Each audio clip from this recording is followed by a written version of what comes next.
Good day everyone. I am Noelita Antoinette M. Cabacungan. What we have today is a computer system unit, and what I'm going to do is assemble and disassemble each step by step. Disassembling and assembling computer takes a big role as a computer technology student. As what we learn when working with computer components, we need to work in a logical, methodical manner. Before touching our system unit, we must prepare ourselves, our workplace, and a set of tools. First, remove your watch or any other jewelry and secure lost clothing. Second, we have to make sure that there should be good enough lights, good ventilation, and comfortable room temperature. Third, our table should be accessible for all sides. Do not cover the entire surface of the table with tools and computer components. Arrange them properly. Fourth, put an anti-static mat and wear anti-static wrist strap to prevent physical contact and to avoid electrostatic discharge that can damage our component. And lastly, prepare a small container to hold screw and other small parts that we remove. And disassemble, remember when removing any computer parts and components, you must remember the name of the parts and location and the quantity.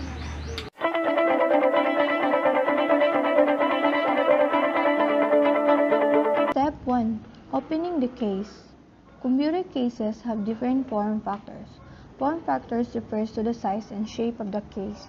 There are different methods in opening the case. It's either the case cover can be removed in one piece. Case top and side panels can be removed, or the top of the case is needed to remove before the side panels can be removed. In case of our computer system, we need first to unscrew the screw of a side panel in order to open our system unit and then remove the front panel case.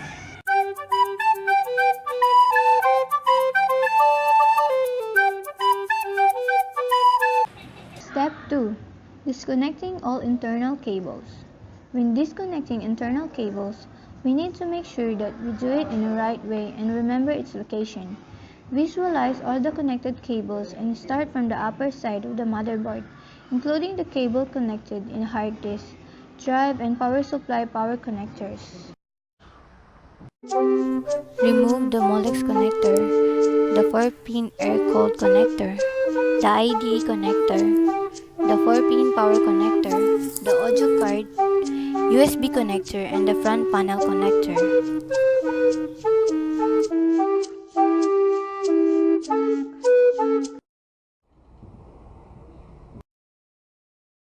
Step 3. Remove the detachable drive base and hard disk drive.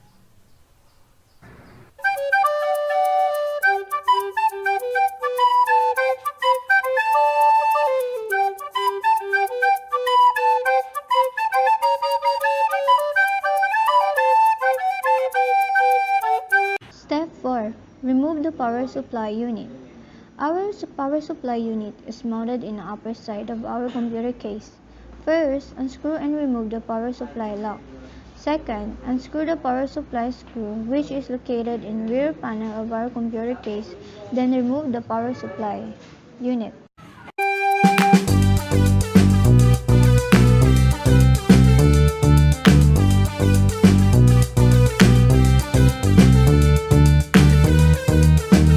Step 5. Remove the LAN card. Unscrew the screw located in PCI option slot of the case. Then remove the LAN card, which is located in PCI slot of the motherboard.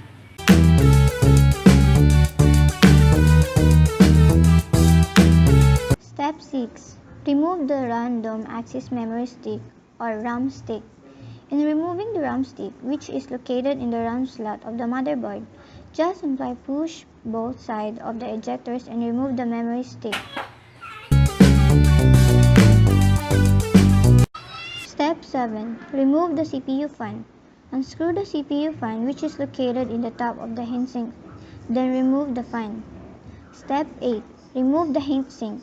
Unscrew the heatsink, which is located in CPU socket, and then remove it.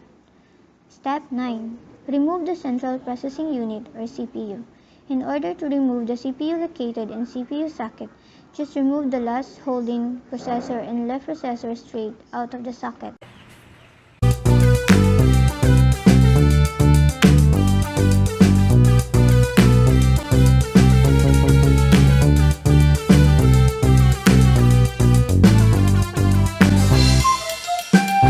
Step 10. Remove the motherboard. When removing the motherboard from the computer case, just unscrew all screws that attach from the motherboard to the case and remove it. Make sure to properly hold and put it in a proper place.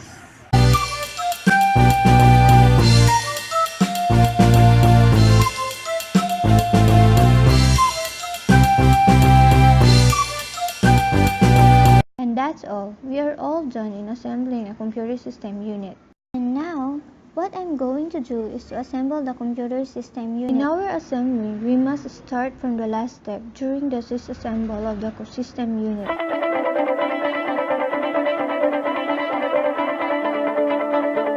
Step 1. Attach the motherboard to the computer case. Just attach all screws of the motherboard to the case and make sure that it is properly secured.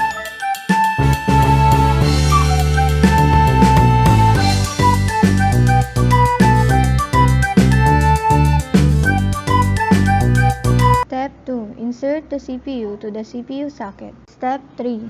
Put the heatsink to the CPU and attach the screw. Step 4. Attach the fan and the heatsink to put back the screw.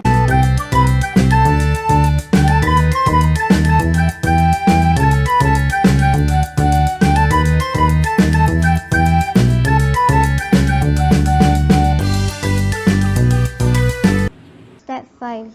Attach the RAM stick to the RAM slot. Step 6. Insert the LAN card to the PCI slot of the motherboard and put back the screw of the PCI option slot of the case. Step 7. Attach the power supply unit into the case. Put back the screw in a real panel and power supply lock and its screw, then insert the 20-pin power connector.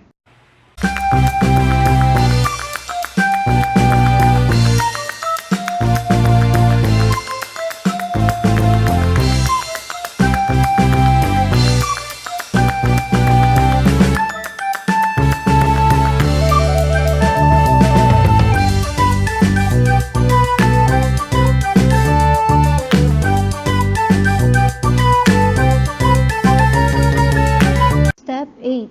Attach the hard disk drive to the hard disk holder and put back the screw. Then attach the hard disk holder to the front panel case and put back the screw. Step 9. Reconnect the power supply power connector, hard disk, drive cables, front panel connectors, USB connectors, and CPU fan connector.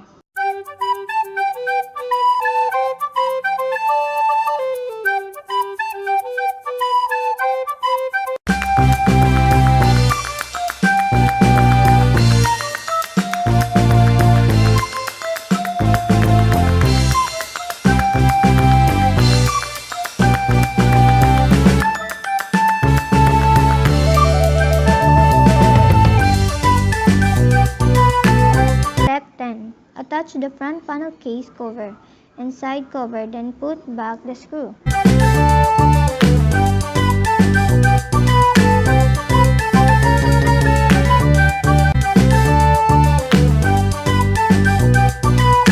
And that is how we disassemble and assemble a computer system unit. Have a nice day!